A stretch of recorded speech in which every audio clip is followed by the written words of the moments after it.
बिस्मिल्लाहिर्रहमानिर्रहीम। आपको मेरी आवाज आ रही है? Yes sir. चलो, लेट्स स्टार्ट टुडेज लेक्चर।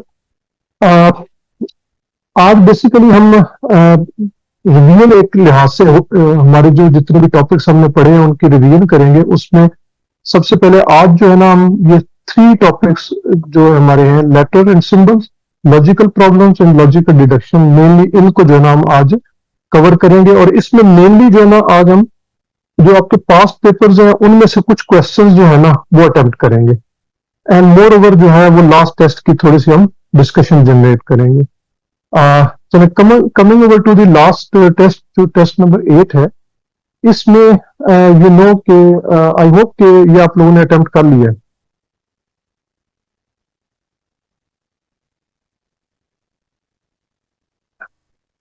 ये टेस्ट आपने कर लिया हुआ ना? Sir hello?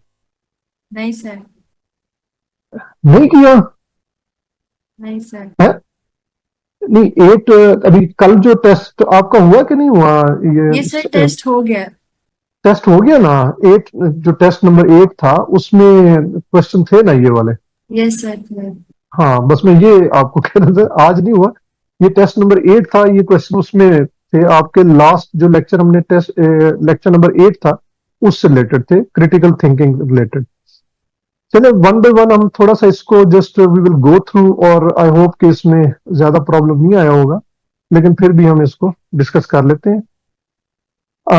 First question was कि दो the state cultivates only 3.2 lakh tons of mangoes. They are of premium quality, and with mangoes becoming second most consumed food in the world after grapes, the government has been trying exporting it through sea route, which is cheaper. An experiment which was done in this regard last year has proved successful. The state also cultivates a large number of medium quality of mangoes. Question इसमें ये है, तो अब ये basically the state also cultivates a large number of medium quality of mangoes.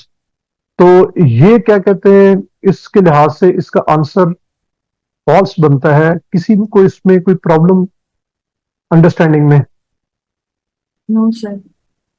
Good. Simple reason है कि mainly बात जो है वो मीडियम क्वालिटी की तो बात ही नहीं हो रही है ना। ठीक है, प्रीमियम क्वालिटी। हाँ, प्रीमियम क्वालिटी। तो आगे हम बात करते हैं कि a tiger when killing its natural prey, which it does either by stalking or lying in wait for it, depends for the success of its attack on its speed and to a lesser extent on the condition of its teeth and claws. When therefore a tiger is suffering from one or more painful wounds, or when its teeth are missing or defective and its claws worn down, and it is unable to catch animals it has been accustomed to eating, it is driven by the necessity of killing human beings. Old age uh, propel, uh, propels tigers to take the man eating. अब इसमें data जो है वो basically man eating के लिए यहाँ पे जो है वो इनएडिक्वेट है। ये क्वेश्चन बेसिकली इससे रिलेटेड हमने किया था, लेकिन ये क्वेश्चन मैंने मिस किया था फॉर दी टेस्ट के लिए। तो चूंकि लास्ट लेक्चर अगर आपने देखा होगा, तो उसके अंदर हमने ये टाइगर की जो हैबिट्स है उसको हमने डिटेल में पढ़ा भी था। तो ये उसी रिलेटेड चूंकि क्वेश्चन है, आई होप कि इसमें प्रॉब्लम आना नहीं चाहिए, क्योंकि इसमें ओल्ड एज का इशू इतना ज्यादा नहीं है। मेनली उसकी किस चीज का था, डिफेक्टिव एंड मिसिंग और या वुंड्स रिलेटेड था। तो इसलिए इस रिलेटेड ओल्ड एज से रिलेटेड डाटा इसके अंदर नहीं दिया हुआ, तो इसलिए हम डाटा इनएडिक्वेट के ऊपर we should have gone for the answer. ठीक है। सर अच्छा, तीसरा जो है वो क्वेश्चन था कि are radical new surgery procedure launched, ये थोड़ा सा स्पेलिंग मिस्टेक है, at not long ago, is holding out fresh hope for patients of cardiac myopathy. or enlargement of the heart. The technique now in Pakistan allows patients to go home 2 weeks after the operation to lead a near normal sedentary life. Cardiac myopathy is a condition that has a variety of causative factors. An attack from one of the 20 identified viruses, parasite, infection, long-term alcohol abuse, and blood pressure could bring it on, and in rare cases, it could follow childbirth and is even to run in families. The condition is marked by an increase in the size of the heart's chamber and a decrease in the efficiency of pumping. So, the question is the cardiac myopathy slows down the heartbeat. तो answer is definitely true. ये भी हमने in length जो है ना इस question को हमने लास्ट टाइम डिस्कस किया था, बट लेस दिस स्टेटमेंट जिसका जो है ना वो क्वेश्चन इसके अंदर इंक्लूड था. आई होप कि it is understood. Yes, sir. चल, that is good. Question 4. The government Pakistan has urged provincial governments to create more job opportunities for women. All out efforts are to be made to have more training facilities for women so that they can be gainfully employed. It is in pursuance of the recent policy decisions taken by the government to make women self-reliant. The provincial provincials have been asked to end discrimination against the fair sex so far new jobs are concerned. The same wage for women workers also should also be strictly adhered to. It has been emphasized. More job opportunities are being created for women to eradicate poverty among them. तो इस related क्या कोई बातचीत हुई है इस Yes, पूरे में? sir. हाँ, चूंकि इस रिलेटेड चूंकि सेंटेंस के अंदर पूरा जो पैराग्राफ है स्टेटमेंट के अंदर चूंकि इस रिलेटेड कोई बातचीत नहीं है, तो इसलिए हम इसको डेफिनेटली फॉल्स कहेंगे. Coming over to the fifth question, in the overall economy of Pakistan, agriculture is the largest sector of economic activity. It plays a crucial role in the country's economic development by providing food to its people and raw material to industry. It accounts for the largest share to the national income. The share of the various agriculture commodities, animal husbandry, and ancillary activities has been more than 40% since independence. During the decade of the 50s, it actually contributed about half of the national output. The contribution of agriculture to economy rose substantially dependence, after independence basically होना चाहिए था. जी, तो ये basically इस paragraph के अंदर चूंकि इसका बड़ा एमिकेबली जिक्र है, तो इसलिए हम कह सकते हैं कि जी ये डेफिनेटली ट्रू बात है. ठीक है, ये देखें ना, has been more than 40% since independent, largest share to the national income. ठीक है जी. Yes, sir. अच्छा, आगे हमारी बात आ जाती है कि urban services have not expanded fast enough to cope with urban expansion. Low investment allocations have tended to be underspent, both public water and sewage and private. Low income area housing, like इसमें example दी हुई है, infrastructure quality has declined. This impact of the environment in which children live and these sporting services available to them when when they fall ill seems clear. The decline in average food availability and the rise in absolute poverty point in the same unsatisfactory direction. Through adequate provisions of funds were made, but they remained unspent. क्या इस बात की कहीं जिक्र है इस statement के अंदर? Sir. हम्म No, sir. हाँ, तो इसलिए इसका answer should be definitely false. I hope कि ये क्लियर है आपको बात सारी। Yes, sir. अच्छा, मेनली हमने लास्ट टाइम सर्कल से रिलेटेड बात की थी और थोड़ा उससे रिलेटेड चीजों की। तो आई होप कि वहां तक जो हम साइड लाइंस पे थोड़ी सी थ्योरी कवर कर रहे हैं वो आपको क्लियर है। कोई उसमें कोई इशू है तो बता दें, मैं I can repeat. Otherwise we move. अब भी थोड़ी सी चीजें और हैं, इन लेक्चर्स में हम थोड़ा सा कवर करेंगे, जस्ट 5 to 10 मिनट्स में। तो आज हम बेसिकली देखेंगे कि वॉल्यूम वॉल्यूम क्या होता है। वॉल्यूम, यू नो कि कोई भी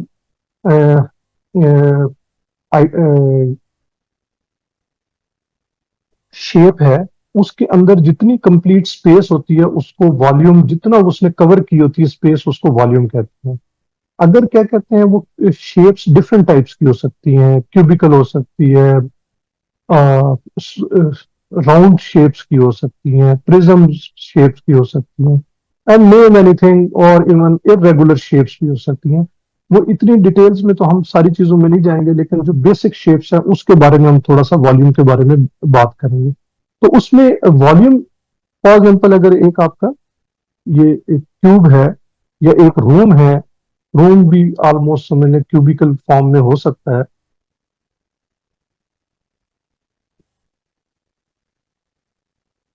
तो इस तरीके से अगर आप देखें, और जनरली आपको ये अंदाजा है ही है कि जी अगर इसको विड्थ, हाइट और लेंथ पीछे कह दें, तो यू नो कि वॉल्यूम जो है वो यूजुअली आप पढ़ते हैं height into width into length. ये तो आपको क्लियर है ना? Yes, sir.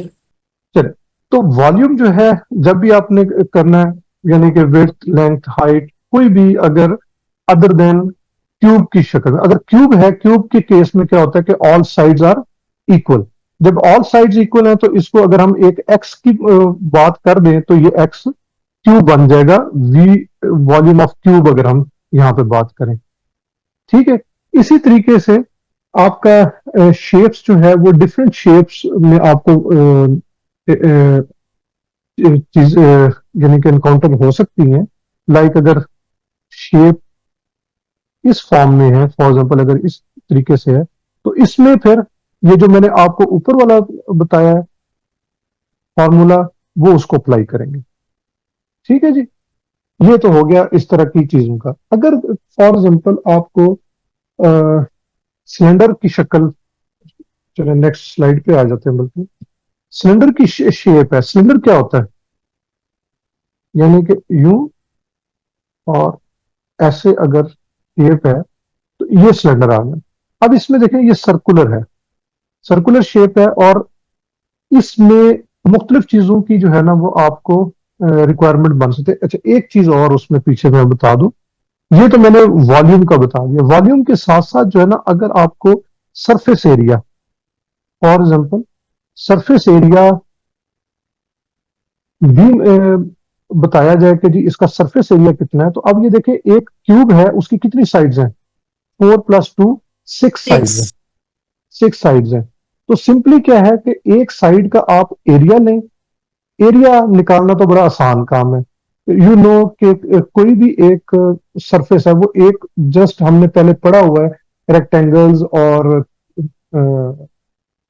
रेक्टेंगल्स भी पढ़ी थी, उसमें पैरेललोग्राम भी पढ़ी थी। उसमें हमने देखा था कि लेंथ इंटू विड्थ अगर हम करते हैं तो वो एरिया आ जाता है, और अगर सेम साइड्स हैं तो जाहिर है वो एल स्क्वायर या एक्स स्क्वायर, जो भी वट एवर आप कह लें।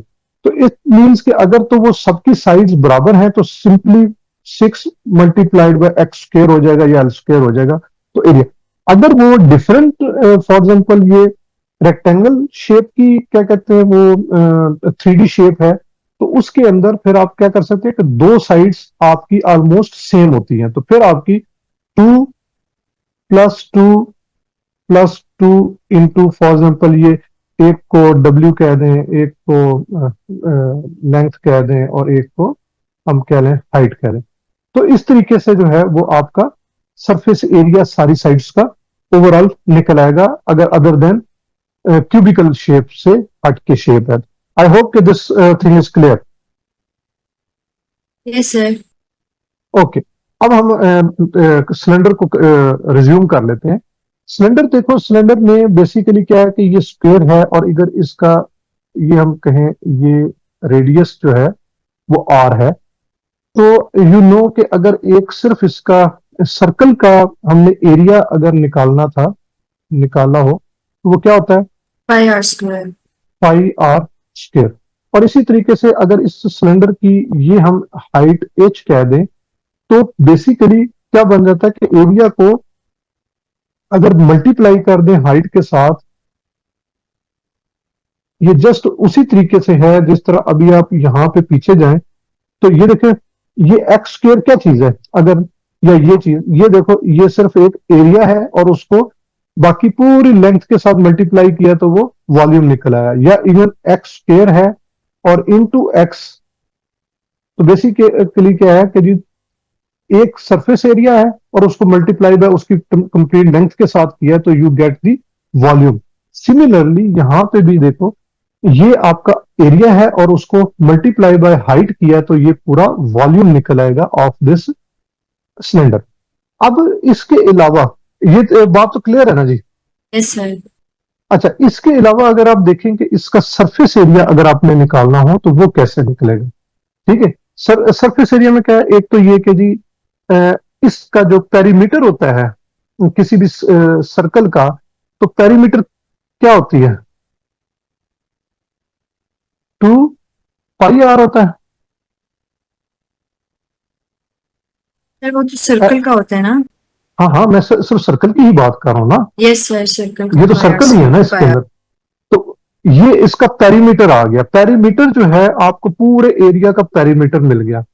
उसको भी अगर आप हाइट से मल्टीप्लाई करेंगे तो क्या निकलेगा? इस पूरे एरिया का पेरीमीटर निकल आएगा, जो कि पेरीमीटर क्या चीज होती है? ये पूरा जो है ना इसकी सरफेस एरिया बन जाता है ये, इसके केस में। बात समझ में आ गई? Yes, sir. अच्छा, ये तो निकल आया क्या कहते हैं, सरफेस एरिया ऑफ, ये सिर्फ इस हिस्से का, ये यानी कि जो कर्व्ड सरफेस है उसका निकला है। लेकिन अगेन हमें जो एरिया, ये वाला एरिया और इसकी नीचे वाला जो सरफेस राउंड शेप होगी आउटर साइड्स ऑफ सिलेंडर जो है एज के ऊपर, उसको भी हमें एरिया लेना पड़ेगा, तभी जाके इसका कंप्लीट एरिया निकलेगा ना। तो हम क्या करेंगे इसमें, इसका एरिया क्या होता है वो, सॉरी, अच्छा इसको, अगर इसका एरिया तो हमें पता ही है कि क्या है, पाई आर R स्क्वायर है। square. और यू नो कि इस तरफ भी चूंकि इसका है तो इधर भी पाई आर स्क्वायर, तो इनको भी ऐड करें तो ये क्या बन जाएगा? 2 पाई R आर square. स्क्वायर। तो इन सबको ऐड कर दें, ओवरऑल टोटल जो है, तो इन इसको और इसको आपस में ऐड करें तो बेसिकली ये, इसको समझिए ये ऐड हो गया। तो हम इसको देखें, 2 पाई आर इसमें से कॉमन निकला है, 2 पाई आर, और इन द एंड जो है ना बीच में एच प्लस आर जो है ना आपका, ये टोटल सरफेस एरिया जो है ऑफ ये सिलेंडर निकला है। आई होप कि this thing is clear. Yes, sir. Okay, आज हम बस एक चीज इससे रिलेटेड और करते हैं, और इतनी थ्योरी और कर लेते हैं। इससे किसी हद तक रिलेटेड है कि अगर हम कोन शेप को कर दें, ठीक है, तो कोन शेप भी बेसिकली आप देखो कि आमतौर पे क्या होता है कि ये सिलेंडर से 1/3 हिस्सा होता है। ठीक है, एक कोन जो है 1/3 कहलाती है। ठीक है, तो इसलिए जो एरिया, जो वॉल्यूम है मिसाल के तौर पर इसका pi are square H of a cylinder, जब हम कोन की बात करेंगे तो इसको आर स्क्वायर एच कहेंगे, 1/3 वॉल्यूम ऑफ ए कोन अगर हम बात करें। ठीक है, इसमें कोई इशू? No, sir. अच्छा, अब इसमें एक चीज थोड़ा सा अंडरस्टैंड करने के लिए मैं जस्ट आपको बता रहा हूं, ये आर, ये आप करें।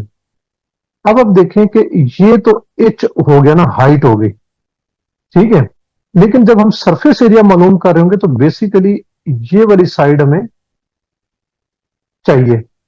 ऐसे ही है, इसका बेसिकली पूरा कंप्लीट सरफेस एरिया हमारा निकलेगा तो तब हम जाके ये सरफेस एरिया साइड्स का निकाल सकते हैं। लेकिन इसकी जो लेंथ है या इसकी जो इस साइड की जो कोन वाली शेप है, इसकी लेंथ हमें मालूम करनी पड़ेगी। लेंथ मालूम करने के लिए क्या करना पड़ेगा, देखो एच हमें मालूम है इसके अंदर, हाइट उसकी, रेडियस हमें इस जगह का मालूम है, सिर्फ ये साइड नहीं मालूम है। तो और ये देखो यहाँ पे 90 डिग्री है, तो पाइथागोरस के तहत हम अगर इसको एल कह दें तो एल इज इक्वल टू क्या हो सकता है जी, R square plus H square under root. I hope this thing is clear. Yes जी, सर। ओके। और चूंकि ये एक क्या है, सर्कल है, ठीक है ना, तो लिहाजा अगर हम इसका निकालें एरिया, सरफेस एरिया ऑफ ये कर्व शेप की, तो वो निकल आएगा बेसिकली ये लेंथ हमारे पास आ गई। मीन इसको बेशक एल कह दें और या एल की बजाय r square plus H square under root कह दें, और ये मल्टीप्लाई बाय किससे हो जाएगा, पेरीमीटर। पेरीमीटर क्या है जी,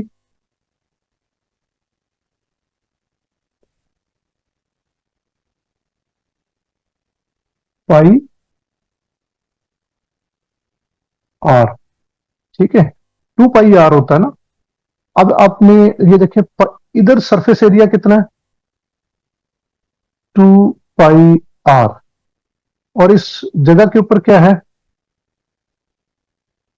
पाई आर। अगर हम कहें इसको भी 2 पाई आर कहें और एवरेज लें, तो ये तो आर यहां पे जीरो है, ये जीरो हो जाएगा। तो ये अगर आप करेंगे तो पीछे आपका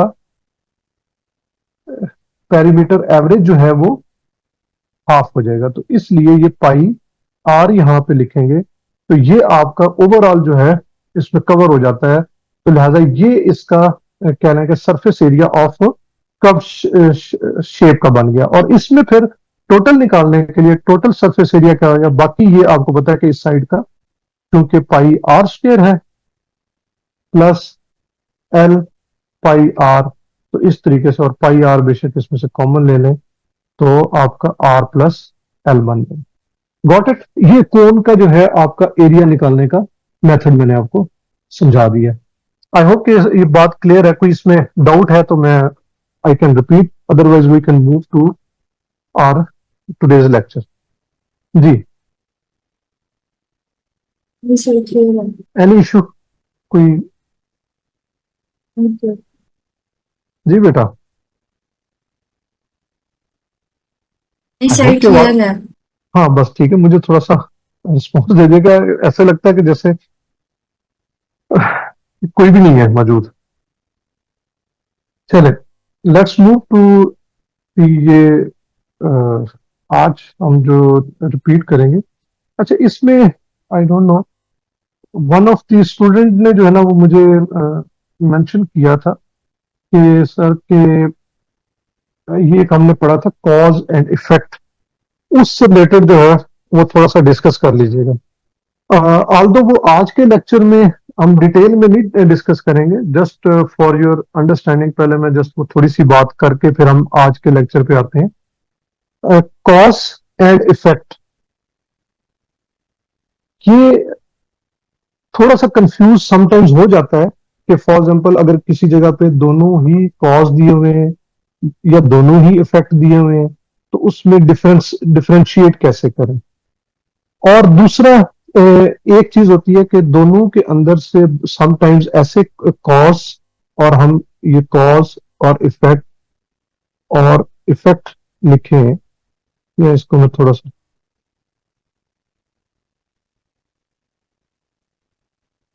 इफेक्ट हूं, अगर तो देखो सेम कोई इफेक्ट होगा तो डेफिनेटली जो स्टेटमेंट्स होंगी वो रिलेटेड होंगी एक दूसरे के साथ।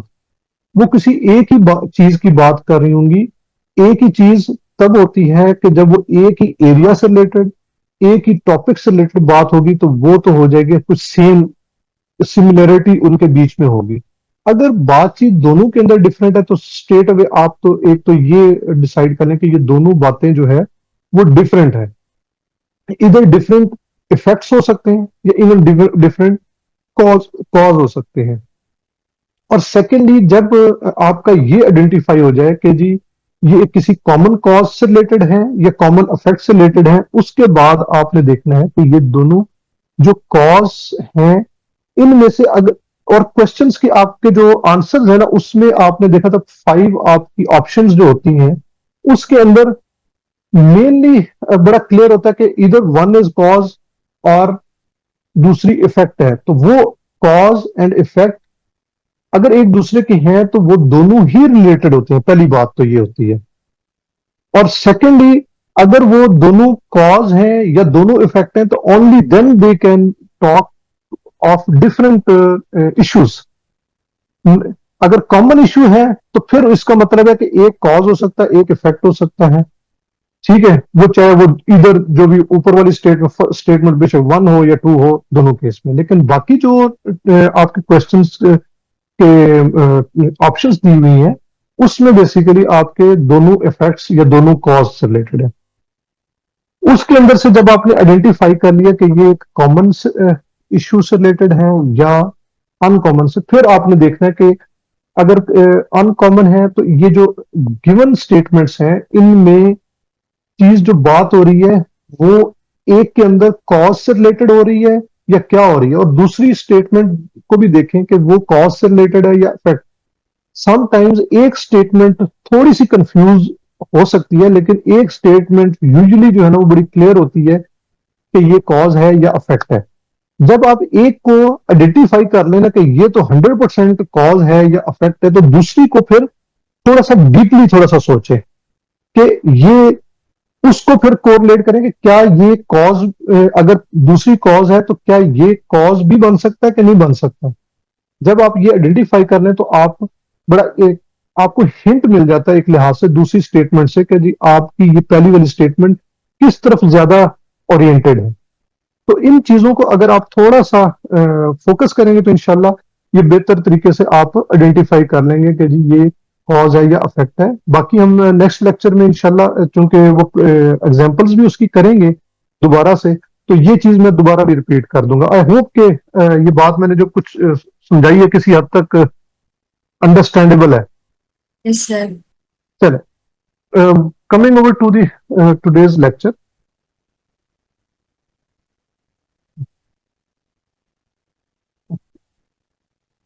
ये इस तरह के क्वेश्चंस हम पहले कर चुके हैं। जस्ट हम ये इसमें बेसिकली डिफरेंट एमडी कैट्स में ये क्वेश्चंस आए हुए हैं और यू विल फाइंड कि इस तरह की चीजें हमने पहले कुछ 100% की सेम क्वेश्चन मैंने देखे कि वो हमने अटेम्प्ट भी किए हैं, और बाकी जो है वो हम इसके अंदर से देखेंगे सो दैट कि यू कैन गेट आइडिया के एमडी कैट्स में क्वेश्चन किस तरह के आते हैं। तो जस्ट वो इस लिहाज से, और दूसरा ये कि एक रिवीजन भी हमारी हो जाएगी इन 2 लेक्चर्स में। ठीक है जी। अच्छा, अब हम पहली ये है कि जी इफ मल्टीप्लाइड जो है means division and subtraction means ये बेसिकली मल्टीप्लिकेशन है। एंड फिर आगे plus means negative and division means plus then. तो फिर क्या है कि जी इसका आंसर क्या आना चाहिए। तो इमीडिएटली आपका क्या काम है कि जी फौरन फौरन आप इसको चेंज करें और उसका आंसर ढूंढें। तो अब आप देखें कि यहां पे अगर हम माइनस का मीन्स क्या है, मल्टीप्लीकेशन। 3 × 15 19। और मल्टीप्लीकेशन का क्या मतलब है जी, डिवीजन। डिवीजन है 8। और प्लस का क्या मतलब है जी, प्लस मीन्स Minus. माइनस और 3। तो ये अगर आप सॉल्व करें तो आपका आंसर शुड कम। अब ये देखें ये कितना है, 19। ये 3 क्या आ जाएगी, 45। आई होप कि ये पढ़ने में ठीक है।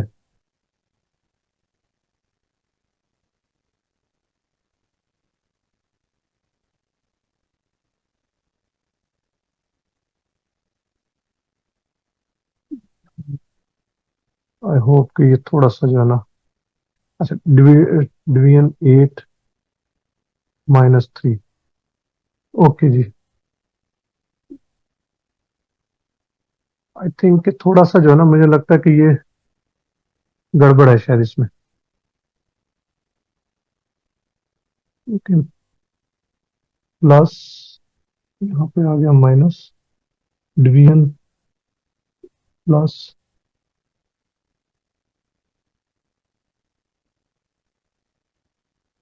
और सर मल्टीप्लिकेशन स्टार को का मतलब नहीं पता चल मुझे, रहा। हाँ जी जी, स्टार का मतलब नहीं पता चल रहा। हाँ ये स्टार पहले वाला स्टार है, ठीक है, ये स्टार है, और ये शायद ये स्टार ही है यहाँ पे। तो थोड़ा सा ये इतना क्लियर नहीं था,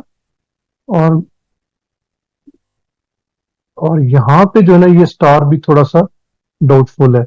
अच्छा, इस क्वेश्चन को ना थोड़ा सा मिस करता हूँ मैं, दोबारा इसको देख लेते हैं।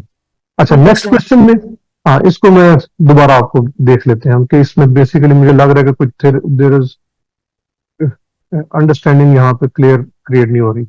अच्छा जी, if you divide 30 by half and add 10, यानी कि डिवाइड करें 30 को हाफ से, तो हाफ क्या होता है? 15, 2 हो गया, plus 10, what do you gate? Simply क्या आंसर आना चाहिए?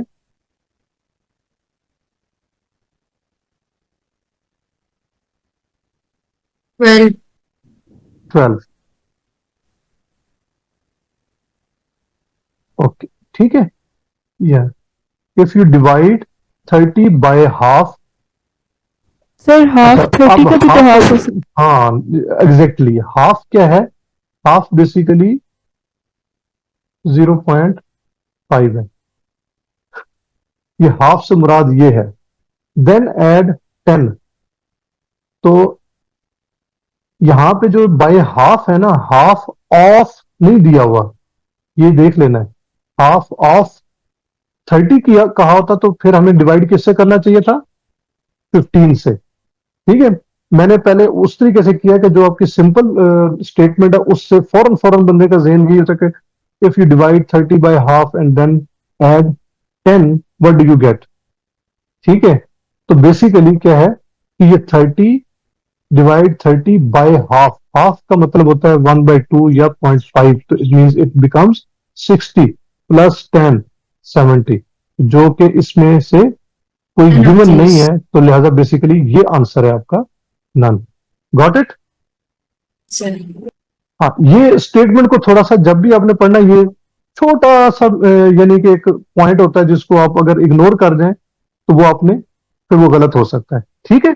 सर 70 कैसे आता है? ये देखा ना, ये 30 डिवाइड 30 बाय हाफ, 1/2 या 0.5, तो क्या बन गया? ये बेसिकली 60 बन जाएगा। इसको ओके चेंज सर। करते हैं ना, मल्टीप्लाई मल्टीप्लाई जब करेंगे तो वो 1/2 को 2 कर सकते हैं ना, 2/1, तो ये 30 × 60 प्लस 10, 70 हो गया, ठीक है। Yes sir. अच्छा, अब हम आए फाइंड द मिसिंग अल्फाबेट्स इसके अंदर से। ई। अब देखो, E. Okay, find the missing alphabet, तो ई आ गया जी। वाई?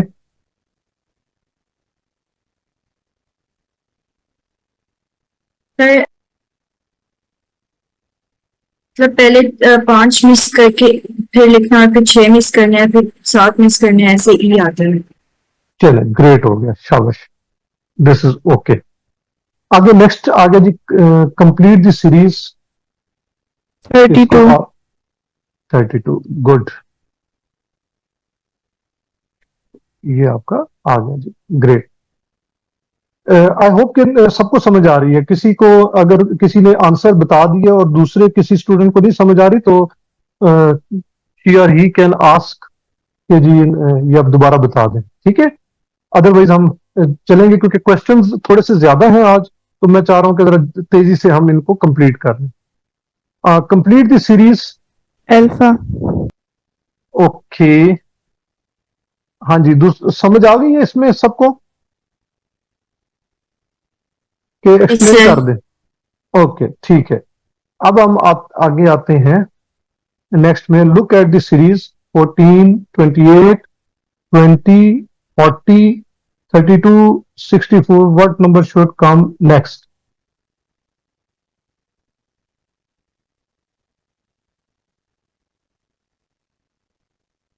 ये बेसिकली क्या है? पेयर्स हैं.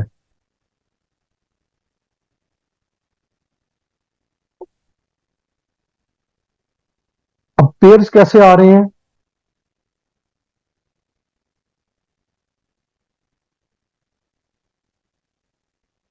सिक्स हैं 56 56. गुड. बात क्लियर है कि किसी को नहीं समझ आई तो बाकियों को भी क्लियर है? सर बता दें एक दफा. चले ये देखें. ये हाँ जी, जिसने ये 56 बताया आप एक्सप्लेन करें. 28 में से 8 माइनस करें तो 20 आता है. इसी तरह 64 में से भी 8 सब्ट्रैक्ट करेंगे तो 56 आएगा. एग्जैक्टली. ठीक है जी.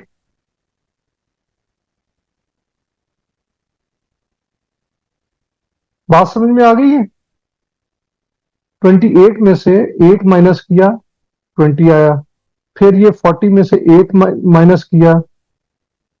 फिर इसी तरह 64 में से 8 माइनस किया तो 56. और बाकी फिर उस तरीके से आपकी. लेकिन है ये आगे पेयर बनता जाता है कि 14 का मल्टीप्लाइड बाय 28, 28 ये और अगर इवन इससे पूरा पेयर पूछते तो ये शायद 112 आ जाता. Got it? Yes, sir. अब चलें, ये हमारा आंसर्स आ गए. ये जो फर्स्ट क्वेश्चन है इसको मेरा ख्याल है कि ये थोड़े से जो ना सिंबल्स कहीं पे इशू है. इसको आप थोड़ा सा अटेम्प्ट करके देखिएगा डिफरेंट ऑप्शंस के साथ कि बेसिकली यहाँ पे ये जो थोड़ा सा विजिबल सही तरह नहीं है. अगर फिर भी कोई डाउट होगा तो मैं इसको अपने तौर पे करके नेक्स्ट टाइम में इसको दोबारा डाल दूंगा ये क्लैरिटी के साथ. ठीक है. Okay, sir. ओके. वैसे ये इजी है. इस तरह के क्वेश्चन हमने काफी सारे अटेम्प्ट किए थे जब हम फर्स्ट लेक्चर किया था. आगे हम चलते हैं. Okay, let's have this one. अच्छा ये देखें, contract can not exist without. Document. देखिए कॉन्ट्रैक्ट है.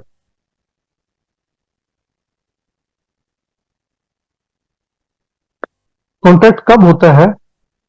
जब हम कुछ लोग आपस में किसी कॉन्सेंसस या एग्रीमेंट पे पहुंचते हैं. ओनली देन जो है ना कॉन्ट्रैक्ट होता है. ठीक है. तो इसलिए हमें यहां पे क्या कहना चाहिए कि contract can not exist without an agreement. ठीक है. तो उसके बाद जब हो जाता है तो उसको लिखना, जब लिखा जाता है तो वो डॉक्यूमेंट हो जाता है. उसके लिए लिखा जाता है. अटॉर्नी उसकी रिक्वायरमेंट होती है कि जी अटॉर्नी भी अगर हो जाए कोई. ठीक है जी. तो ये बाकी सारे एसेंशियल रिक्वायरमेंट्स तो है उससे रिलेटेड, बट फर्स्ट चीज जो मेन चीज होती है वो है एग्रीमेंट. आगे इसी तरह autograph can not exist without an actor, pen, signature, athlete. Signature. Exactly. तो मेन पार्ट क्या है उसका? सिग्नेचर है. Similarly bonus can not exist without.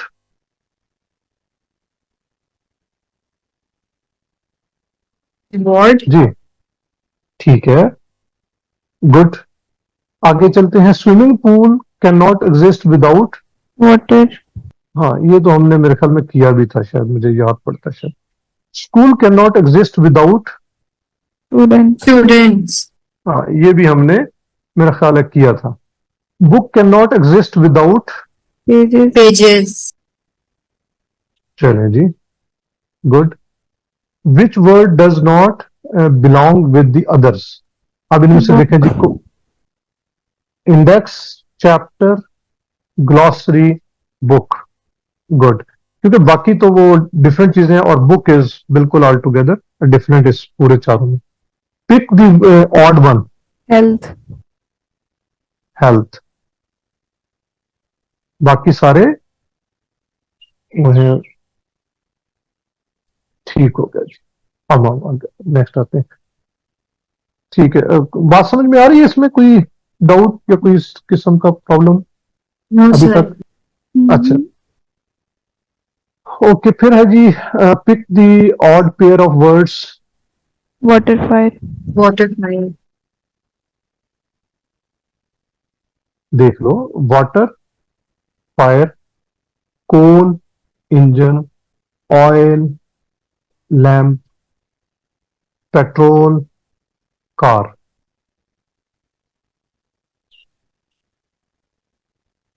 तो क्या है जी सबसे ऑड क्या चीज है? वाटर,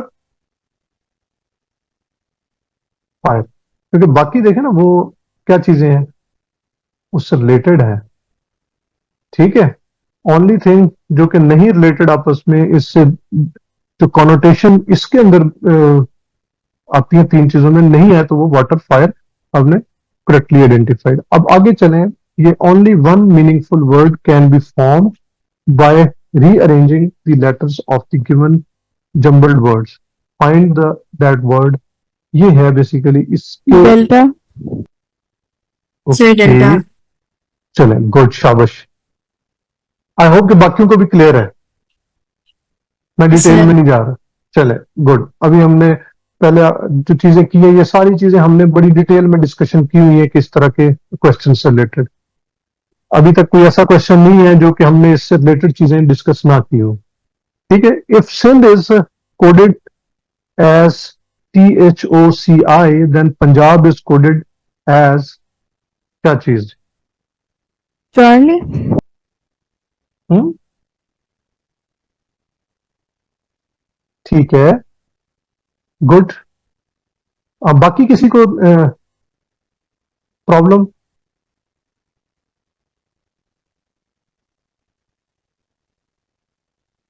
हाँ जी, सर ये बता देंगे कैसे होगा। देखो, एस से क्या आ रहा है? टी। पी के बाद क्या आता है? देखो, एस के बाद आया टी, तो पी के बाद क्या है? क्यू। क्यों। तो यहां पे पहला वर्ड ही आ गया। Okay sir. जब आपको पहला वर्ड ही मिल गया तो बाकी तो वैसे ही नहीं आ सकता। ठीक है, तो मैं बाकी इसके बाद किसी लेटर पे तो जाने की जरूरत ही नहीं है यहाँ पे, इस वाले। ठीक है, सर। हाँ। तो बाकी भी आप इसी फॉर्मेट में देखो, IGHI, तो आई से ये -1 है, तो इसी तरह यू से माइनस करेंगे तो वो टी आ जाएगा। तो बाकी आप कर सकते हैं, लेकिन जब आपको पहले लेटर में ही आंसर मिल जाए तो बाकियों के ऊपर सर पाने की जरूरत नहीं है, बिल्कुल भी टाइम नहीं वेस्ट करना। ठीक है, okay sir. Okay. Choose the odd one. Flower. Flower, good, ठीक है। आगे हम आते हैं, रेस्टोरेंट।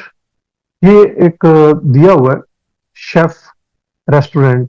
इससे रिलेटेड क्या बनता है जी? A. alpha, Y, chef and restaurant. ये आप देखो relation, chef works in restaurant, doctor does not, ये रिलेशन वो नहीं बनता। ड्राइवर और पैसेंजर का वो रिलेशन नहीं बनता। राइटर एंड एडिटर का रिलेशन ये वाला नहीं बनता। However teacher works in schools, ये रिलेशन बनता है। आई होप कि this is clear now. Yes sir. Okay, अब हम आगे आते हैं। The area of A triangle will be, देखो ये एक एरिया ऑफ ए ट्राइंगल है। ट्राइंगल का एरिया क्या होता है वैसे? Half base into right. Height. तो बस इसको थोड़ा सा आपने अब इसमें देखा, the area of A triangle will be, एक साइड जो है ना वो ए है, बी है, सी है। Being lengths of respective sides. ठीक है, अब इसका एरिया क्या होना चाहिए?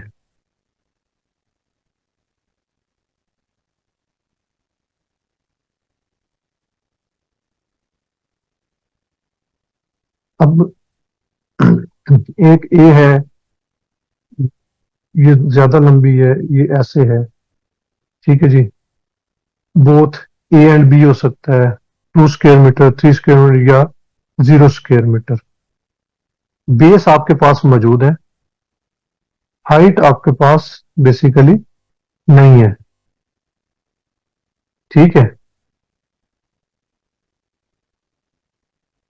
तो एच निकालने का तरीका ढूंढना पड़ता है इस केस में। तो ये बेसिकली आप being lengths of respective sides, ये रिस्पेक्टिव साइड्स हैं, तो इसका एरिया निकालना जो है पॉसिबल तो होगा, लेकिन मेनली आप ये देखें कि क्या 3 स्क्वायर मीटर, 2 स्क्वायर मीटर, ये क्या हो सकता है?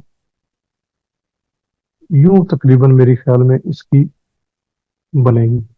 ये अगर 1 हो, ये 2 हो, ये 3 हो, तो आपकी ये इस तरीके से कोई बनेगा एरिया। अगर आपने निकालना हो यूं कि ये भी 2 है, ये भी 2 आपका आ जाए, ये 1 आ जाए, ठीक है ना, इस तरीके से आप डिवाइड कर सकते हैं इसका एरिया नहीं। तो ये बेसिकली 2 ट्राइंगल्स को मिला के अगर आप निकालें तो ये 1 × 1 और ये हाइट 1 का स्क्वायर प्लस 1 का स्क्वायर, तो 2 अंडर रूट बेसिकली ये वाली साइड हो सकती है। ठीक है, अब इस केस में ये हाइट आ गई, तो ये आप एरिया निकाल सकते हैं इसका और इसका, आप निकाल सकते हैं। हैं? बात समझ में आई है ना? तो यहां से अगर आप एरिया निकालें 1/2,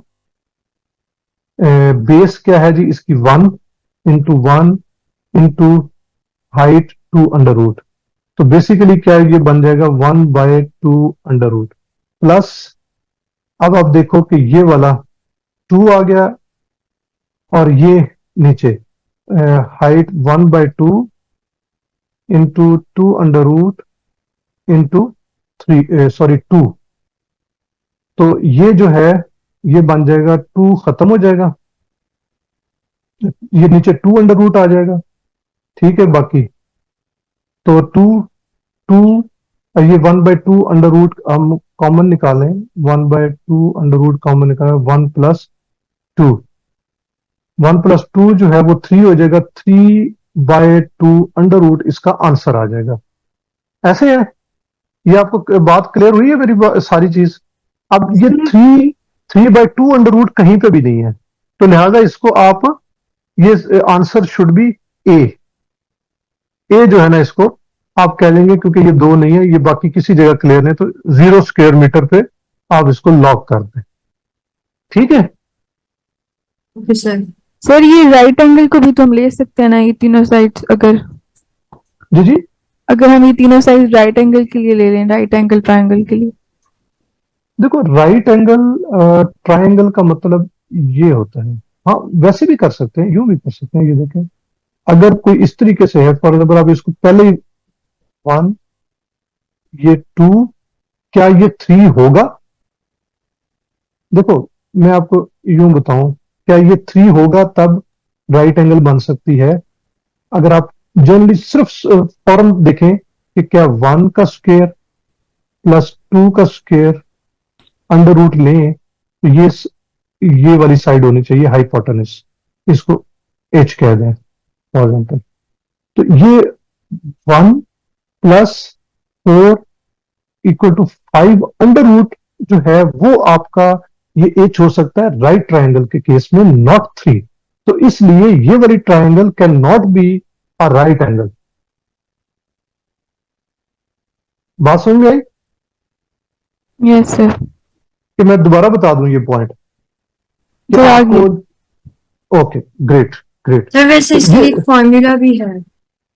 जी फार्मूला क्या, वो अगर है तो मेंशन कर दें ताकि हम सबको बता दें। मेरे सर स्क्वायर रूट ऑफ जी square root of S, S, फिर ब्रैकेट में S minus A, S minus A, ऐसे यस कह रही सर, हैं? एस माइनस बी और एस माइनस सी ब्रैकेट में। ठीक, हाँ ये भी ठीक है। वो बेसिकली आपका वही चीज आ जाती है। और S is the sum of all sides, ऐसे ही है। ये yes sir, sum of all sides divided by 2। Divided by 2 कर दें तो इससे व्हाट यू गेट, नहीं एक सर, इससे डिवाइड नहीं करना, एस को अलग चलें, से फाइंड करना है। ठीक है। तो ये बेसिकली आपकी हाइट निकलेगी ना इससे, आई सर थिंक ये सो। इससे एरिया निकलेगा, S S is equals to A plus B plus C divided by 2, और इसमें वो डालेंगे तो फिर एरिया निकलेगा। ठीक है, वो भी निकाल के देख लें। जैसे आपके देखें 1 + 2 3, 3 + 3 6, 6 इंटू क्या बन गया जी, ये 6 में से 1 गया तो नहीं 5। सर, उसे डिवाइडेड बाय 2 भी करना है ना, मतलब A plus B plus C, 6 divided by 2 3 है, और फिर 3 को इस एस की जगह पे डालें। ओके दोबारा एक मिनट में यहाँ पे देखो, आप कह रही हैं कि जी 6 को ये एस डिवाइडेड बाय 2 है। नहीं सर, एस का फॉर्मूला है A plus B plus C divided by 2। Okay, S का फॉर्मूला ये है, यानी कि अब यहाँ पे हम लिखें S is equal to A plus B plus C divided by 2। ऐसे। Yes sir. तो ये क्या आ गया, 1 + 3 3 + 6 6 डिवाइडेड बाय 2 3 आ गया। यस सर, अब 3 को इस फॉर्मूला में डालें। अच्छा 3 को इसमें फार्मूले में चलें जी, डाल देते हैं। देखते हैं ये क्या आपका बनता है। 3 - 1 2 आ गया जी।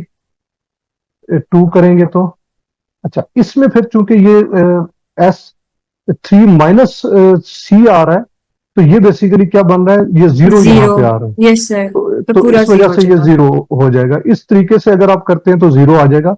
अदरवाइज एरिया जो है, क्योंकि 0 स्क्वायर मीटर यहाँ पे जो इस फार्मूला के साथ आ रहा है, तो वो आ रहा है, लेकिन क्या इसका एरिया, हाँ ये एक देखें, सॉरी एक बल्कि मैं पहले ही शुरू में ही आपको यहाँ पे कर लेना चाहिए था। मेरे ख्याल में हमने थोड़ी सी गलती भी की एक वैसे ड्रा करने में।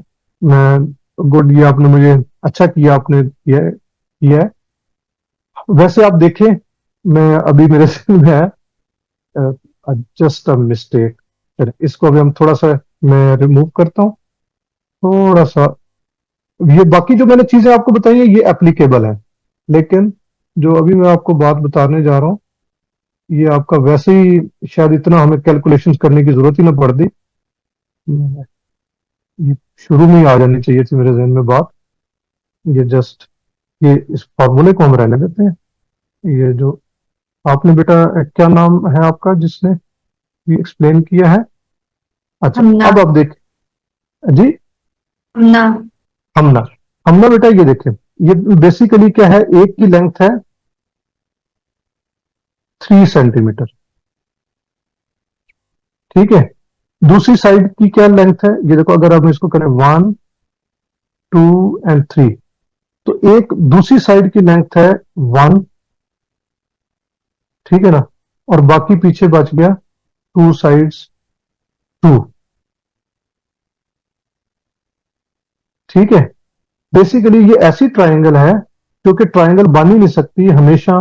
ये याद रखें कि ट्रायंगल, ये जब भी ट्रायंगल होती है तो एक साइड बाकी 2 साइड्स की लेंथ जो है, whenever length of 2 sides, यानी कि A plus B must be more than the third one, ठीक है। अगर वो लेस होगी, ठीक है, तो तब भी ट्रायंगल नहीं बन सकती, और अगर इक्वल होगी तो तब भी ट्रायंगल नहीं बन सकती। ये लाइन के ऊपर लाइन है एक्चुअली। तो इसलिए ये तो आपका स्ट्रेट अवे 0 स्क्वायर मीटर बनता है।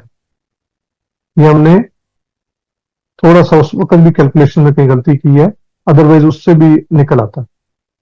बात समझ में आई है? सर तो पहला आपने ये सबसे पहले ये बात, इंपॉर्टेंट बात जो है ना, वो हम कहीं मिस कर गए हैं। तो दिस शुड बी कि जब भी आप पहले ट्राइंगल इसकी बनाए, पहले तो बात ये कि ट्राइंगल बन नहीं सकती इसकी, कि 3 सेंटीमीटर के जब आप रखेंगे सबसे लंबी और उसके बाद 1, और 1 के बाद तो 2 से बचता ही 2 है। ये बात क्लियर है? जब ये चीज आपकी हो जाए तो आपको कैलकुलेशंस की कहीं जरूरत ही नहीं पड़ेगी। तो कैलकुलेशंस आपकी स्टार्ट तब होगी जब आपका ये जो कंडीशन है ना, ये आपकी मीट हो जाए तो। Got it? यस सर हाँ, ये भी चले एक अनदर जो है ना वो चीज जहन में आ गई मेरे, मैं तो आपको बता दें। तो ये आपका आंसर है। अब हम अगेन थोड़ा सा लेटर एंड सीरीज से रिलेटेड ही है। ऑब्जर्व दी,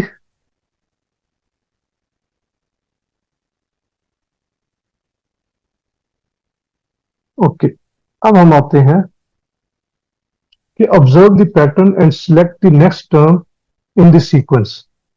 देखें जी, अब इसमें कौन सी आनी चाहिए?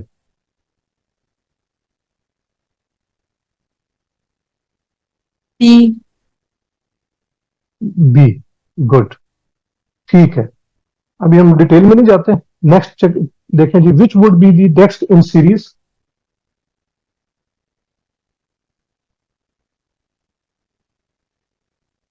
Next in series, C 25. Okay, good, clear है? आगे हम चलते हैं जी। Observe the pattern and sir select the उसका नेक्स्ट। सी आई थिंक आ रहा है ओके, दोबारा हम देख लेते हैं। सी के बाद क्या आना चाहिए? सी डी ई, दो के डिफरेंस से आ रहा है। और ये जो सी है, 7, 10, 14, इसका मतलब कि हर एक के साथ वो क्या ऐड हो रहा है? एक एक्स्ट्रा ऐड हो रहा है, यानी कि यहाँ पे 3 ऐड हो रहा है, 3 के बाद यहाँ पे 4 ऐड हो रहा है, यहाँ पे 5 ऐड हो रहा है, तो यहाँ पे 6 ऐड होगा। 6 ऐड होगा तो क्या बनेगा? 19 प्लस 6 क्या बनेगा? 25। 25 ठीक है। और वेर एज यहाँ पे सी के बाद डी ई एफ, यानी कि 2 का प्लस हो रहा है। एफ के बाद जे कितने पे आ रहा है? जी चार एच आई मिस जे, कर 4 का, यानी कि इसमें डबल हो रहा है। यस सर डबल हो रहा है। समझा गया ठीक है जी। इस तरीके से फिर ये बेसिकली, वैसे भी 25 जो है ना और कहीं पे नहीं है, तो हम स्ट्रेट अवे अपनी आगे छोड़ भी सकते हैं कि जब अगर आंसर्स के अंदर आपका एक कंफर्म आंसर चीज मौजूद हो और बाकी में ना हो, तो फिर नेक्स्ट आगे जाने की जरूरत नहीं है। लेकिन अगर आप कब ये कॉमन आ जाए, समटाइम्स आंसर्स के अंदर 25 हो सकता है, 2 में दिया हो या 3 में दिया हो, तो फिर आपको नेक्स्ट चीज भी कैलकुलेट कर लेनी चाहिए, क्योंकि टाइम इज इंपॉर्टेंट, ये भी आपने जहन में रखना है। Observe the pattern and select the next term in the sequence. बहरहाल ये टाइम से डज नॉट मीन कि जब आपकी दो आंसर्स में कॉमन चीज आ रही हो तो फिर डेफिनेटली आपने दूसरी चीज को जरूर कैलकुलेट करना है। ये इस तरीके से आगे चले जी। Observe the pattern and select the next terms in the sequence. इस पैटर्न को भी जरा देख लें C और फिर option. देखें। सी ऑप्शन, गुड, शाबाश। इसमें किसी को है डाउट तो मैं आई कैन एक्सप्लेन। नहीं सर नेक्स्ट, समझा गया अच्छा, इफ दिस सर्टन लैंग्वेज, ये रिमोट, ये तो मेरे ख्याल में हमने शायद, मुझे लगता है कि हमने इस तरह का किया भी था क्वेश्चन, और एग्जैक्टली यही किया था प्रोबेबली। जी, ठीक है। क्या आ जाएगा?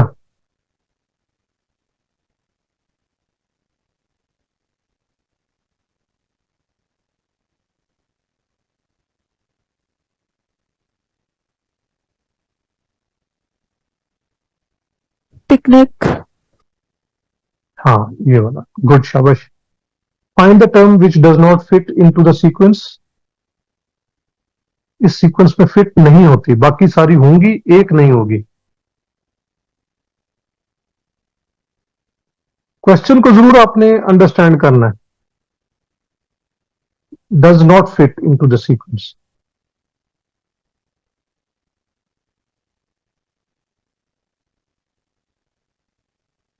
जी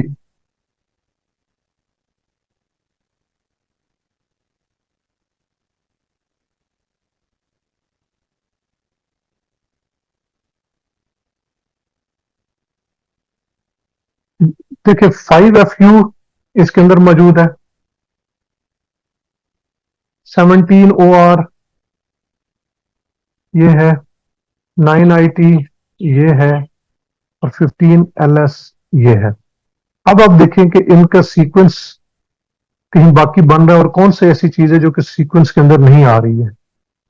देखिए 1 + 4, 15 LS। ठीक है जी, कौन सा 15, ऐसे ही है। देखो यस सर। 9 के बाद 4 ऐड करेंगे तो 13, 13 + 4 17 आ रहा है, ठीक है ना, पहले सीक्वेंस बन गया, लेकिन आगे ये 15 बीच में नहीं आ रहा, तो लिहाजा ये होना चाहिए। गुड, शाबाश। अब हम आगे बढ़ते हैं। चले जी, ये हो गया जी। अब आ गया लॉजिकल प्रॉब्लम्स। लॉजिकल प्रॉब्लम्स के ऊपर देखें जी, बोथ स्टेटमेंट ये नीचे वाली आपने देखनी है, ठीक है जी, कि all apples are bananas, no banana is mangoes, some mangoes are oranges.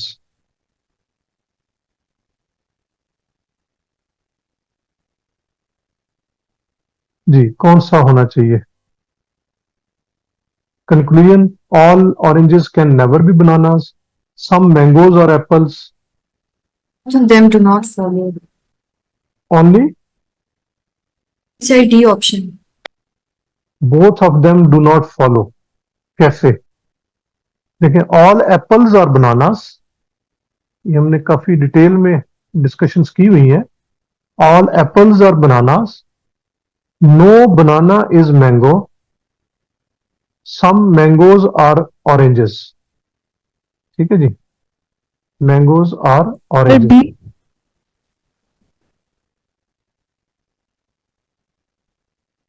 नहीं, आंसर तो सॉरी सर, डी ऑप्शन। आप भी डी कह रही हैं। और पहला क्या जी, ऑल ऑरेंज, ये हमने किस तरीके से किए थे, थोड़ा सा आप फौरन फौरन अपने साथ बना लेंगे। ऑल एप्पल्स आर बनानास, यानी कि ये हम अगर बनाना कहें, ठीक है जी, ये बनानाज है, इसके अंदर हम डाल दें कुछ एप्पल्स, जिसमें ये सारे के सारे एप्पल्स हैं। अब वो कि कोई भी बनाना ऐसा नहीं है कि जो मैंगो, यानी कि मैंगो एक अलहदा चीज है, ठीक है जी। सम मैंगोज आर ऑरेंजेस, यानी कि एक ऑरेंजेस एक अलहदा चीज है, यूं हम कह देते हैं इतना बड़ी कोई चीज है, तो इसमें से सम ऑरेंज जो मैंगोज हैं वो यूं समझ लें कि ये इसका भी हिस्सा है, सम, इसको हम यूं कह लें कि इसकी बजाय इस तरह बना लें अगर हम, ठीक है जी। तो ये क्या था, सम मैंगोज, ये मैंगोज हो गए। मैंगोज जो है वो ऑरेंजेस का हिस्सा है। अब क्वेश्चन क्या है जी, all oranges can never be bananas, all oranges जो है वो बनानास नहीं हो सकते, यानी कि हो सकता है कि ये वाले सारे चीजें इधर हो जाएं। और सम मैंगोज आर एप्पल्स, एप्पल्स जो है वो बनाना का हिस्सा है, सम मैंगोज आर एप्पल्स। और दूसरा ये कि all oranges can never be bananas, ठीक है जी। तो इन सब का कनेक्शन जो है वो बेसिकली क्या बनता है, बेसिकली यहां तो देखिए मैंगोज है, मैंगोज और इसका आपस में कोई नहीं है, ये कुछ है, लेकिन इसके बारे में, ऑरेंजेस के बारे में पूरी डिटेल में नहीं गिवन है। तो ये एक ऑरेंजेस जो है वो बनाना से रिलेटेड भी हो सकते हैं, एप्पल से भी रिलेटेड हो सकते हैं, लेकिन all oranges can never be banana, ये थोड़ा सा क्लियर सेंटेंस काफी हद तक है कि, और दूसरा ये कि सम मैंगोज और एप्पल्स, ये तो बिल्कुल क्लैरिटी के साथ आप नहीं कह सकते कि ये हो सकता है या नहीं हो सकता, ठीक है जी, ये तो नहीं फॉलो करता। लेकिन all oranges can never be bananas, ये वाली स्टेटमेंट किसी हद तक ट्रू हो सकती है कि जी हाँ कुछ ऑरेंजेस बनानास हो सकते हैं, इस सारी केस के अंदर से आप देखें तो। ठीक है, तो लिहाजा ये जो स्टेटमेंट जो पहली वाली है ना, ये किसी हद तक आपकी इसमें फिट इन बैठ सकती है, लेकिन बाकी ये जो डी वाली है कि both of them do not follow, तो मिनिमम राइट अवे आप इस स्टेटमेंट को डिस्कार्ड नहीं कर सकते आप, ये पॉइंट है यहां पे। ठीक है, तो आंसर इज बेसिकली ए वाला। ये आपने थोड़ा सा ना इस तरीके से अपना करके ना चीजों को थोड़ा सा रिलेट करने की कोशिश किया करें, और स्टेटमेंट को देखें तो स्टेटमेंट बड़ा उसमें फिर आपको गाइड करती है कि राइट आंसर की तरफ। वंस अगेन मैं दोबारा बताता हूं, सम मैंगोज आर एप्पल्स।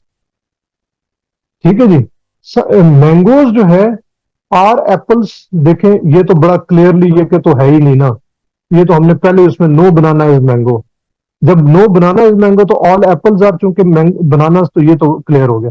लेकिन दूसरी जो स्टेटमेंट है पहले वाली, all oranges can never be bananas, तो ये बिल्कुल ठीक है कि all oranges can not B bananas. हाँ कुछ जो है ना इसमें मैंगोज हैं, कुछ कोई और चीज हो सकती है, कुछ बनानास भी हो सकते हैं, पॉसिबल है।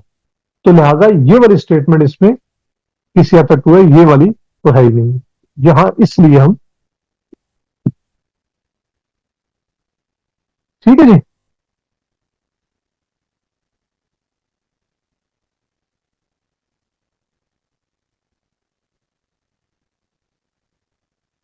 क्लियर है बात? हाँ जी, यस सर। लगता है कि डाउट ज्यादा तो नहीं क्रिएट हो गया। सर समझ आ गया। चले ओके, अब हम इसमें थोड़ा सा आते हैं कि no rings are bangles, all gold are rings. C all, option. जी सी। ओके, आपने कहा बोथ कंक्लूजन्स फॉलो। सी ठीक है, ऑप्शन। ठीक है, अगर दो ने सी कह दिया तो इट मीन्स के अब हम इसको आगे बढ़ सकते हैं, क्लियर है इसका मतलब है।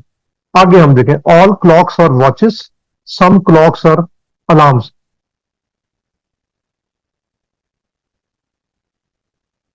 और सम अलार्म्स और वॉचेस, ऑल वॉचेस और अलार्म्स। हाँ जी,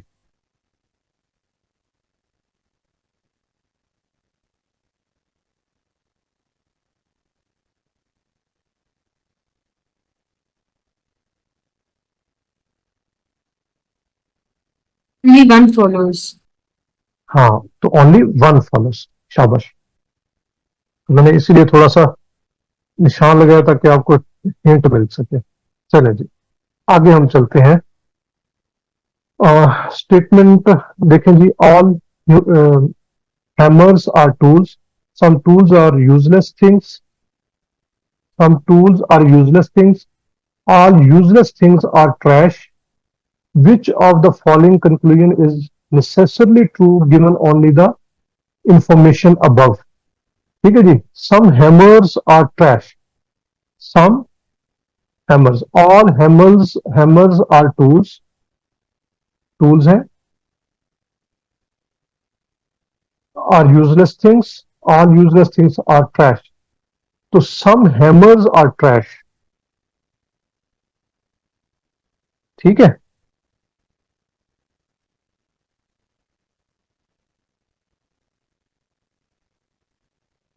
तो some tools are trash, some tools two and जो थ्री। है, हाँ जी, 2 and 3।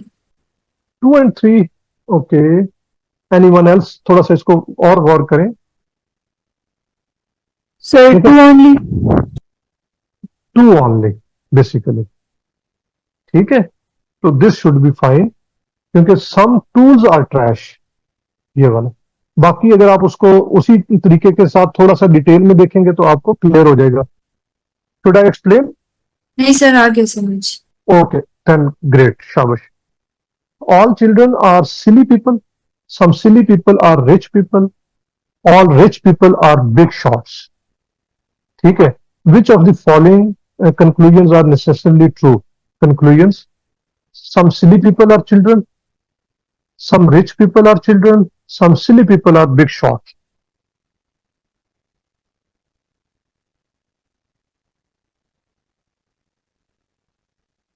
One and three. 1 and 3. Good, शाबाश.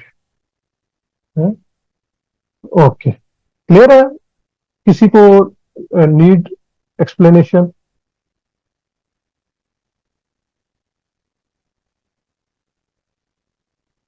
ओके, अभी हम लॉजिकल डिडक्शन के कुछ क्वेश्चंस कर लेते हैं.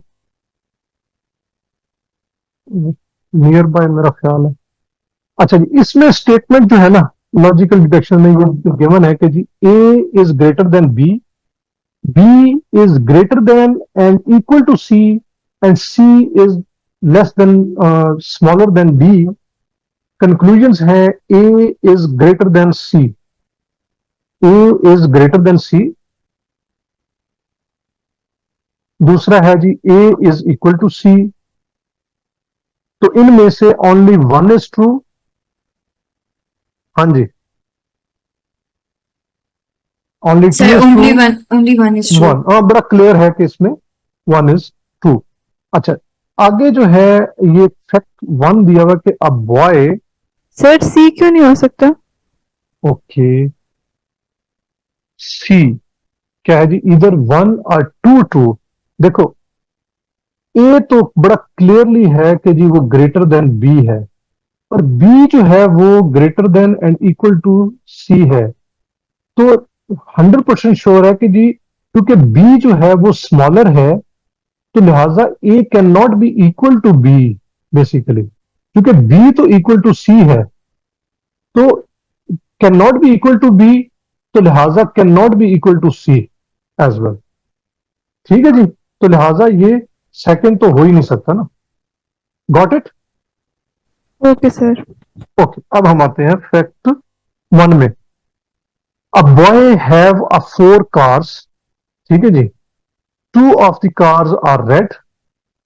ठीक है जी, इस तरह का हमने क्वेश्चन किया था ऑल्दो किसी और सेंस में, लेकिन he have one sports car. एक स्पोर्ट्स कार है, यानी कि टोटल आपकी 4 कार्स हैं. 1 2 3 एंड 4. 2 रेड हैं, कोई 2 रेड हैं, 1 इज स्पोर्ट कार. ठीक है जी. If the above 3 statements are facts, then which of the following statement will also be a fact? The boy have red sport car. He have 2 Corollas. His favorite color is red. Okay जी, अब आप बताएं जी कौन सा जो है ना, कि क्या इस 3 जो ऊपर स्टेटमेंट दी हुई हैं इनसे ये कोई फैक्ट बयान किया जा सकता है? Sir, D option. यस. तो none of the statement is a fact actually. Good, शाबाश. बाकियों को क्लियर हुआ? ओके जी, आगे हम चलते हैं थोड़ा सा. आई होप कि क्लियर है. थोड़ा सा किसी को कोई डाउट है तो वी कैन. मैंने इसका 3 किया था on C option. Okay, his favourite colour is red. देखो, 4 में से 2 का रेड कलर होना डज नॉट मीन कि वो उसका फेवरेट कलर है, क्योंकि हो सकता है कि बाकी 2 का कलर हो सकता है ब्लू हो, गिवन नहीं है. ठीक है, अगर कोई बाकी 2 का भी वो डिफरेंट कलर सेम है, तो वन कैन नॉट से कि जी उसका फेवरेट कलर. हाँ, ये है कि अगर 4 में से वो कहता है कि जी 3 का कलर जो है वो रेड है, तो देन वन कैन से कि हाँ जी इसका फेवरेट कलर जो है वो रेड हो सकता है. लेकिन अभी हमें चूंकि बाकी 2 का नहीं पता, तो it is a doubtful statement actually. ठीक है, तो इसलिए हमें ओनली 3 वाली भी वो कवर नहीं होती है. आई होप कि क्लियर है बात. Okay sir. अच्छा, अब हम आगे जाते हैं कि all drink mixes are beverages. All drink mixes are beverages. All beverages are drinkable. Some beverages are red. If the above 3 statements are facts, then which of the following statement will also be a fact? Some drink mixes are red. ठीक है जी. All beverages are drink mixes. All beverages जितने भी हैं are beverages. Two only. ठीक है जी. Okay, एक minute से, just give me a minute. Okay, अभी आपने थोड़ा सा फौरन जवाब नहीं देना, थोड़ा सा इसको आपने गिव अ थॉट. अच्छा जी. ऑल, दोबारा हम पढ़ लेते हैं कि all drink mixes are beverages. All beverages are drinkable. Some beverages are red. If both the three statements are facts, then which of the following statement will also be a fact? Some drink mixes are red. All beverages are drink mixes. All red drink mixes are drinkable. अब आप थोड़ा सा गौर करें तो आपको answer मिलेगा. कि क्या चीजें आपको क्लियर हो रही हैं? ये तीन जो आखिर में फैक्ट्स दिए हुए हैं, ऊपर वाली स्टेटमेंट से आप क्या उसको रिलेट कर सकते हैं 100% किसी एक स्टेटमेंट को?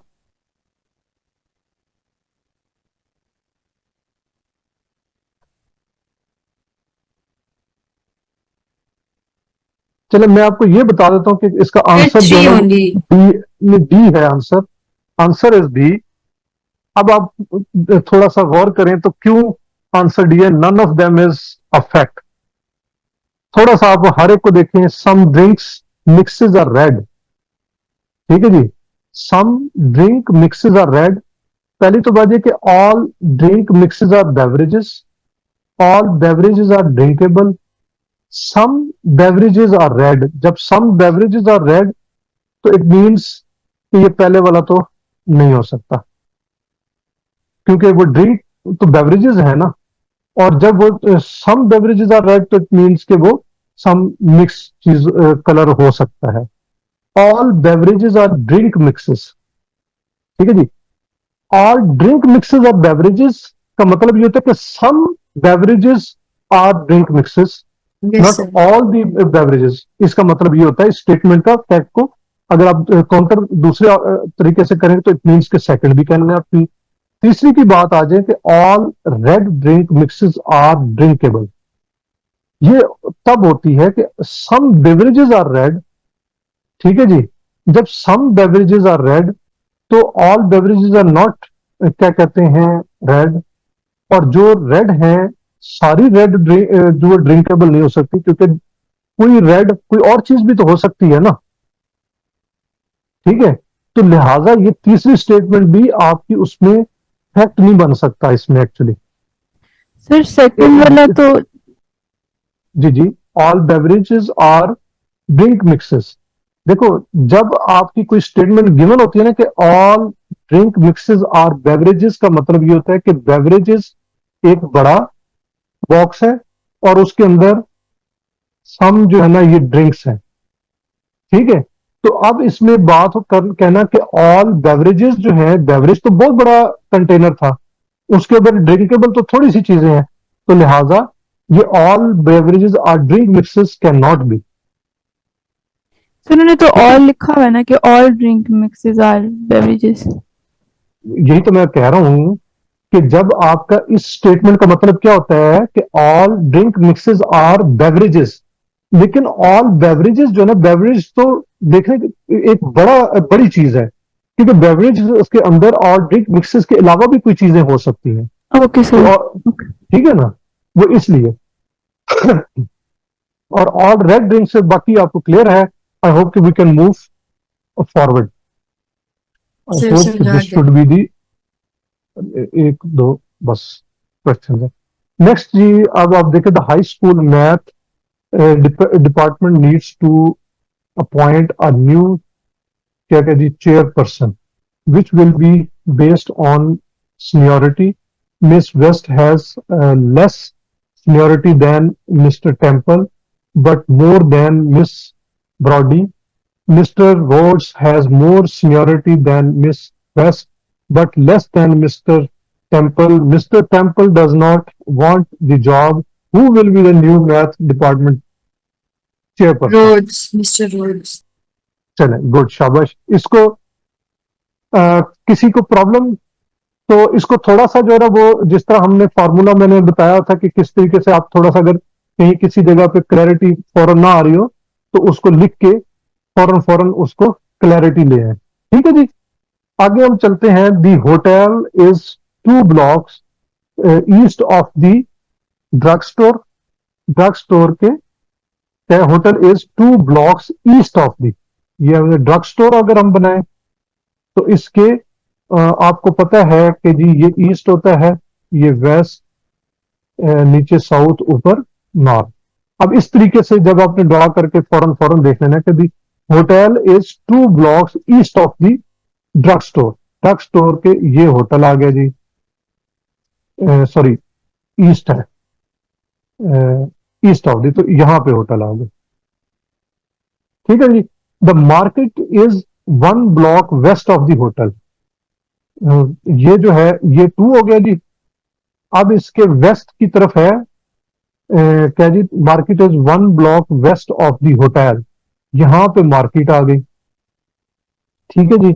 अब अगर if the 2 statements are true, the third statement is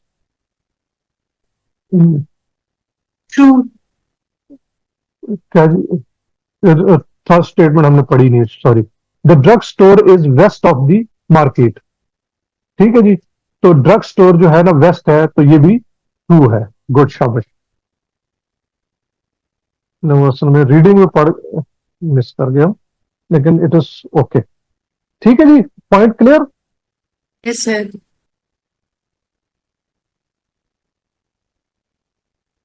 ओ,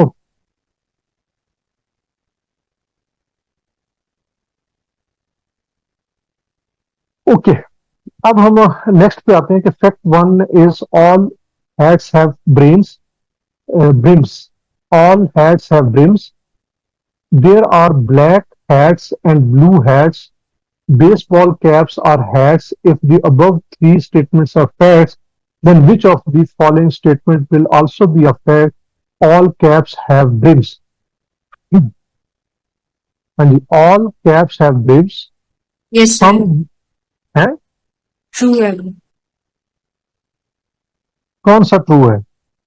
1. हम्म. 1 वाला. देखना, जरा गौर से पढ़ना है आपने, ऐसे नहीं आपने आंसर दे देना. ठीक है. और जल्दी भी नहीं करें, अभी तो हमने पहली स्टेटमेंट्स पढ़ी है ना. ऑल कैप्स हैव ब्रिम्स, जबकि ऑल हैट्स हैव ब्रिम. पहली तो मैं यहां पे आपको जस्ट बताया. ठीक है जी. Some baseball caps are blue,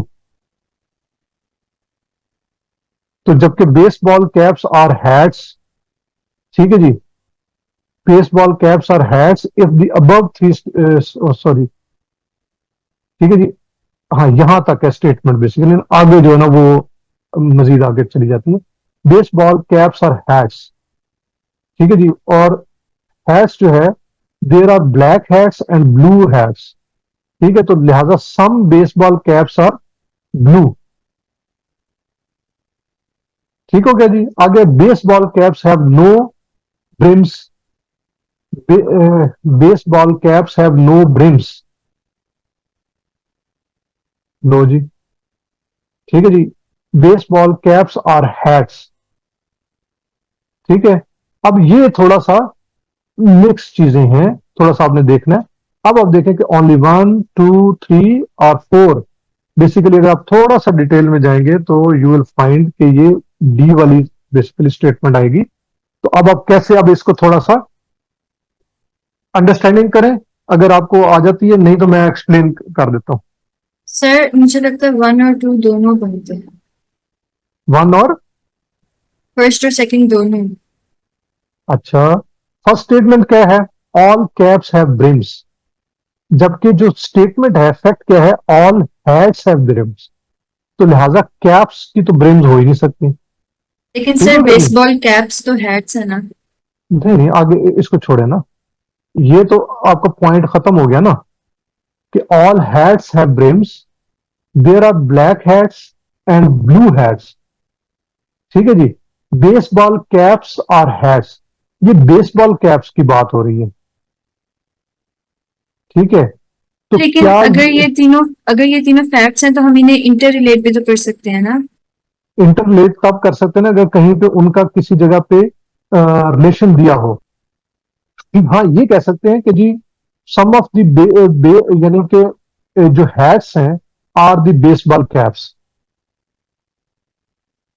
ठीक है, all hats can not be the baseball caps. ठीक है जी, जितने भी हैट्स हैं। ठीक है जी, और दूसरा ये कि there are black hats and blue hats. और ये सिर्फ कैप्स जो हैट्स हैं, और यहां पे सिर्फ बात हो रही है बेसबॉल कैप्स की। ठीक है, जो कि हैट्स हैं। लेकिन जो हैट है इटसेल्फ, वो डिफरेंट वैरायटी हो सकती है उनकी।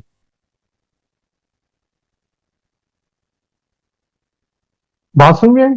ये सर समझ आ गया क्वेश्चन। तो इसलिए जो है ना वो थोड़ा सा अ, इनके अंदर ना छोटी छोटी वो थोड़ा सा डिफरेंस होता है, जिसको अगर क्लियरली आप मार्क कर लेना, फिर आप वो सही क्वेश्चन आंसर के ऊपर पहुंच सकते हैं।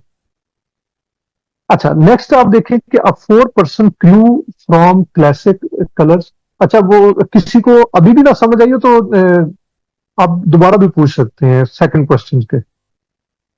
अच्छा, ऊपर वाले क्वेश्चन के बारे में नेक्स्ट हम चलते हैं कि 4 person crew from classic colours is painting mister Zuhair's house.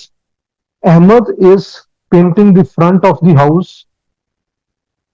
Myra is in the alley behind the house painting. The आगे नीचे चले जाएं, the back. Aisha is painting the window frames on the north side. Hamza is on the south. ये सारी चीजें जो इस तरह का क्वेश्चन है, फौरन फौरन वो उस चीज को आप थोड़ा सा मार्क कर लें, सो दैट की क्लैरिटी आपकी फौरन जाए। If Ahmed switches places with Aisha and Aisha then switches places with Hamza, where is Hamza now? ठीक है जी।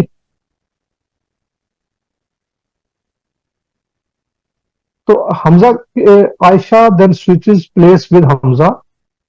ठीक है जी, वेयर इज हमजा नाउ?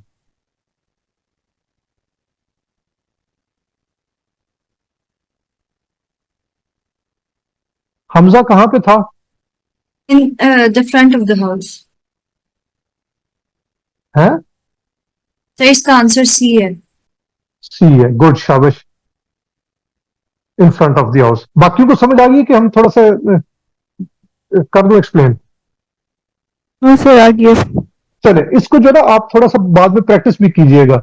अगर इवन देन किसी को किसी क्वेश्चन की फिर भी समझ ना आए तो नेक्स्ट लेक्चर में मुझे उससे पहले आपने मैसेज कर देना है।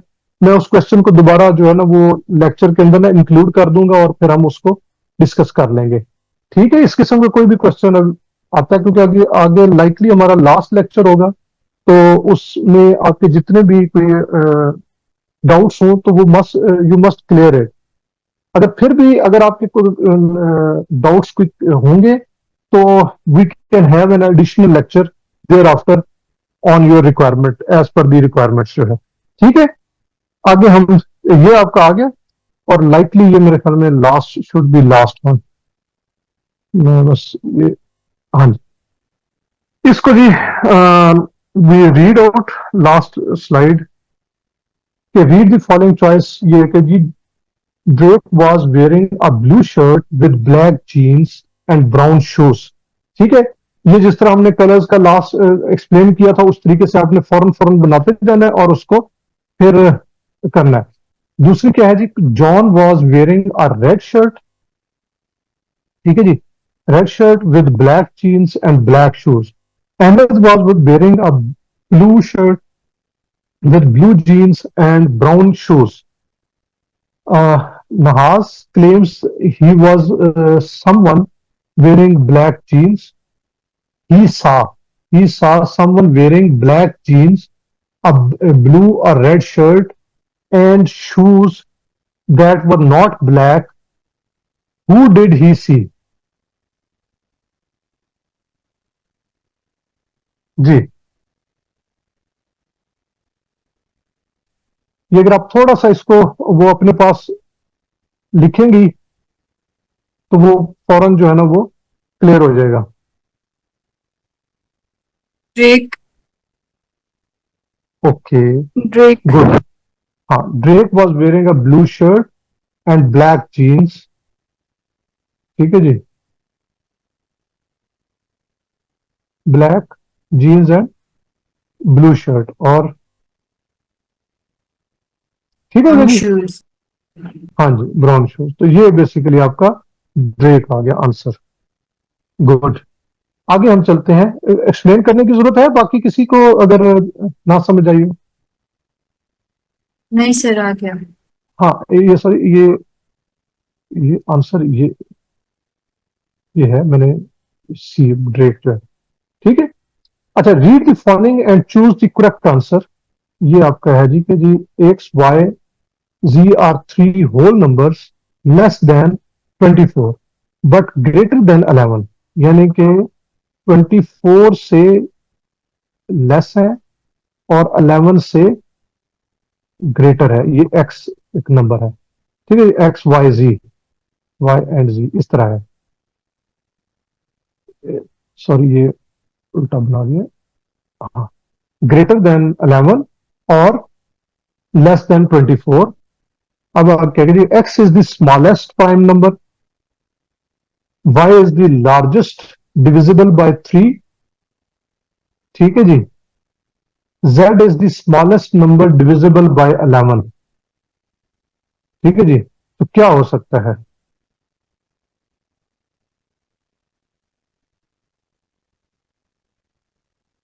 स्मॉलेस्ट प्राइम नंबर क्या हो सकता है 11 के बाद? 13। बीटा, ठीक है जी, हाँ बीटा, ठीक है। गुड, शाबाश। तो बाकी आप उसमें देख लें तो ये आपका आंसर बाकी क्लियर हो जाता है। ठीक है, ओके जी। 5 bags are lying in a pile one above the other. 5 bags are lying in a pile, one above the other. If A is above B,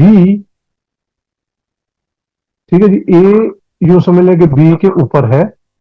C is above the D, C जो है वो D से ऊपर है। But below E, E से नीचे है। And D is above A, which bag is in the middle. इसका मतलब है कि ये A से ऊपर है तो B इधर आ जाएगा, तो इन डी। द एंड D आ जाएगा। डी, गॉट इट जी। तो बस ये, तो इस तरीके से आप फॉर्म पढ़ते पढ़ते ना साथ साथ ये आप थोड़ा थोड़ा साथ बनाते जाया करें। बाकियों का मैंने भी नहीं बनाया इस तरीके से, टू सेव आवर टाइम। तो ये बाकी इस तरीके से आप जब भी करेंगे तो इंशाल्लाह you will and up at the correct answer. I hope कि ये चीजें आपको क्लियर हैं और थोड़ा सा आपको ये भी आइडिया हो गया कि किस किस्म के क्वेश्चन इन रिलेटेड से जो टॉपिक्स हैं इससे रिलेटेड क्वेश्चन आ सकते हैं। और मोस्टली हमने इस तरह की चीजें सारी डिस्कस की हुई है।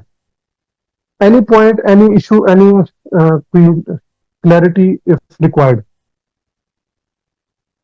नहीं सर, समझ आ गया सर। चले, ग्रेट। इसकी आपने थोड़ा सी करनी है, क्या कहते हैं, प्रैक्टिस करें। इन्हीं रिलेटेड जो है ना वो इंशाल्लाह आपका नेक्स्ट टेस्ट होगा। उस टेस्ट को हम नेक्स्ट टाइम में डिस्कस भी कर लेंगे। और बाकी जो 3 टॉपिक्स हैं वो इंशाल्लाह हम नेक्स्ट लेक्चर में कवर करेंगे। और इंशाल्लाह सेम टाइम 10:30 पे कोशिश किया करें कि ज्वाइन कर लिया करें, सो दैट कि हम टाइमली जो है ना फिर कंक्लूड कर लिया करें। आज भी हम वो जस्ट इसी वजह से थोड़ा सा आगे हम चले गए। Okay, okay sir. चले। Good luck for all of you. Thank you. अल्लाह थैंक यू हाफिज। सर, अल्लाह हाफिज।